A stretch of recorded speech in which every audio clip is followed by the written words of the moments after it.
ជំរាបសួរបងប្អូនតាសីកន្លះទាំងគ្នាដោយសាររយៈហ្នឹងដូចដឹងស្រាប់ហើយគឺខ្ញុំខានចេញវីដេអូបង្ហាញកីឡាករបងបងយូរដែរហើយតាំងពីប្រជុំហើយអញ្ចឹងថ្ងៃហ្នឹងគឺពិសេសខ្លាំងមែនតើហើយហ្នឹងលើសចំនួនរាល់ដងបង្ហាញកីឡាករជូនបងបងតែ5គ្រាប់ទេតែថ្ងៃហ្នឹងគឺបង្ហាញជូនបងបង6គ្រាប់ហ្មងព្រោះអីយើងខានផុសវីដេអូបង្ហាញកីឡាករបងបងយូរឥឡូវយើងមកមើលកីឡាករយើងទាំងអស់គ្នាឥឡូវយើងមកមើលកីឡាករទាំងអស់គ្នាដោយសារខ្ញុំខានជូនវីដេអូជូនបងបងយូរហើយសម្រាប់កីឡាករគ្រាប់ទី1នេះនេះគីឡូប្រហែល29-30បងបងនេះគីឡូ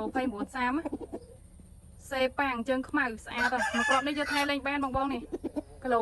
29-30ចឹងបងបងឆ្លាញ់ផែនហ្នឹងគេសប្បាយលេងដីគេហ្មងដោយសារអីខ្ញុំអត់ទៅបានចាប់ដាក់សៃទេយូបានចាប់ដាក់ម្ដងដោយសារម្ចាស់រវល់ដែរចឹងកាយដីលេងពេញហ្នឹងហ្មងអត់ខ្វល់ម្ចាស់ថតអីទេចឹងបងបងនៅឆ្លាញ់អាចឆាតចូលពេកខ្ញុំបានណាឥឡូវយើងមកមើលកីឡាករយើងគ្រាប់ទី2មកគ្រាប់នេះគឺគីឡូ33ហើយបងបងនេះគីឡូ33ដោយសាររៀងល្មមស៊ីដែរចឹងឡើងគីឡូ30ហើយដូចខ្ញុំបញ្ជាក់ចឹងអត់ទៅបានចាប់សៃទេហើយសម្រាប់មកគ្រាប់នេះនៅរៀងស្ទើររោមកបន្តិចខ្ចីរោមកបន្តិចគីឡូ33ហេបែរមុខម្នេះតិចមើលបែរទៅក្រោយចឹងស្អាតហើយមកគ្រាប់នេះគីឡូ33ចឹងបងបងណាឆ្លាញ់ចង់បានគីឡូប៉ុណ្ណឹងឆ្លាញ់ផែនហ្នឹងអាចឆាតមកបានសម្រាប់មកគ្រាប់នេះគឺអែមខ្លាំងមែនតើមកគ្រាប់នេះគឺគីឡូឥឡូវឡើងគីឡូ34ហើយបែរទៅក្រោយចឹងថតមួយបែរទៅក្រោយចឹងគីឡូ34បងបងនេះឈ្នះ3ដងឥឡូវគីឡូ34កំពុងដាក់សៃថែបំពន់ចេញប្រយុទ្ធទៀតឥឡូវឈ្នះ3ដងហើយបងបងចង់បានយកទៅធ្វើបាក៏បានចង់បានយកទៅលេងក៏បានដែរនេះខ្សែស្លាយវាល្អខ្សែវាឈ្នះច្រើននិយាយទៅឈ្នះច្រើនហ្មងខ្សែវាអានេះឈ្នះ3ដងហើយគីឡូ34បងបងចង់យកទៅលេងក៏បានយកទៅដាក់ប្រកាត់មេធ្វើបាប្រកាត់មេក៏បានដែរអែមខ្លាំងមែនតើបងបងអើយស្អាតណាស់និយាយពីខ្សែស្លាយវាវិញឈ្នះចង់គ្រប់មាត់ហើយបងបងនេះស្អាតខ្លាំងមែនតើគីឡូ34ណាបងឥឡូវគីឡូ34ហើយឥឡូវម្ចាស់ពងថែបំពន់បន្ថែមទៀតដាក់សៃដាក់អីវាបើវីតាមីនបើអីចឹងទៅឲ្យវាមានកម្លាំងអីចឹងចឹងបងបងស្រឡាញ់អាចឆាតមកបានយើងចរចាតម្លៃគ្នាបានណាចឹងបងបងស្រឡាញ់ឆាតចូលពេ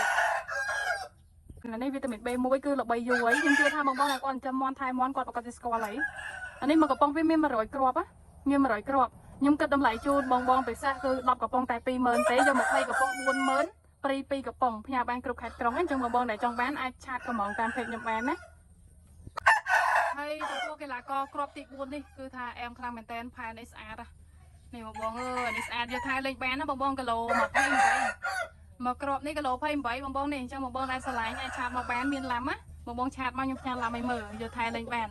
ហើយសម្រាប់ដែលបងបងដែលគាត់ដាក់សៃមាន់កុំភ្លេចពាក់កង់ជើងឲ្យមាន់ណាកង់សៃដើម្បីឲ្យមាន់យើងមានទម្ងន់ជើងវាយជើងធ្ងន់និងស្វាំពេលពាក់ផ្លែមិនថាមាន់ខ្មងមាន់ផ្លែដែកមាន់អីទេគឺប្រើបានទាំងអស់ចឹងបងទិញទៅអត់ខុសទេបងប្អូនតែចាំមាន់ថែមាន់កុំភ្លេចពាក់ជាមួយកង់សៃមាន់យើងពាក់ជើងវាទៅយើងដាក់សៃទៅវាជួយឲ្យមាន់យើងមានទម្ងន់ជើងវាយជើងធ្ងន់ហើយស្វាំពេលពាក់ផ្លែព្រោះអីបងប្អូនដឹងស្រាប់ឲ្យមាន់ខ្ញុំគឺមាន់ផ្លែដែកយើងពាក់ទៅវាល្អវាជួយឲ្យមាន់យើងមានទម្ងន់ជើងចឹងបងប្អូនដែលចង់បានអាចឆាតកំងពីខ្ញុំបានណាហើយដូចមាន់ចឹងបងប្អូនចង់បានមកគ្រាប់ហ្នឹងក៏ឆាតមកបានដែរគីឡូ28មានឡាំចឹងបងប្អូនដែលឆ្លាញ់ឆាតចូលពេកណាហើយចំពោះកីឡាករយើងគ្រាប់ទី5បងប្អូននេះអែមមែនតើពណ៌ខ្លែងគីឡូ29ពណ៌ខ្លែងសេប៉ាំងអូនេះក៏ស្អាតដែរបងបងនេះគីឡូ29ពណ៌ខ្លែងមានឡាំណាចឹងបងបងដែលឆ្លាញ់ឆាតចូលពេកខ្ញុំផ្ញើឡាំឲ្យមើលតម្លៃទុនដែរទេចឹងបងបងដែលឆ្លាញ់អាចឆាតមកបានផែនេះឡាយបាសមហាស្អាតហ្មងពណ៌ខ្លែងសេប៉ាំងគីឡូ29ណាបងបងយកថែលេងបាន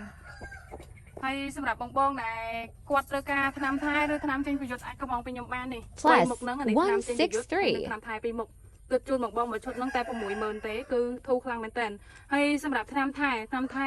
នេះ B1 Plus ហើយនិង B12 5000មាន2មុខហើយនេះថ្នាំចេញប្រយុទ្ធថ្នាំចេញប្រយុទ្ធចំណុះវា10អំអល់ជាប្រភេទថ្នាំបតក់និយាយរួមទៅគឺល្អខ្លាំងមែនតើហើយបងបងក៏បានតម្លៃពិសេសដែរមួយឈុតហ្នឹងទៅ60000ទេហើយបងបងដែលចង់បានអាចឆាតមកខ្ញុំបានខ្ញុំប្រាប់វិធីប្រើគីឡូ27គ្រាប់ទី6គីឡូ27ស្អាតអានេះរៀងផែនវារៀងក្រាស់មកហើយស្អាតហ្មងគាត់ថាមាន់ខ្ញុំខ្លះទៅបាន1ឡាំឬ2ឡាំអីទេហើយសម្រាប់បងបងដែលឆ្លាញ់ឆាតមកបានតម្លៃទុនទេចឹងបងបងឆ្លាញ់កុំភ្លេចឆាតមក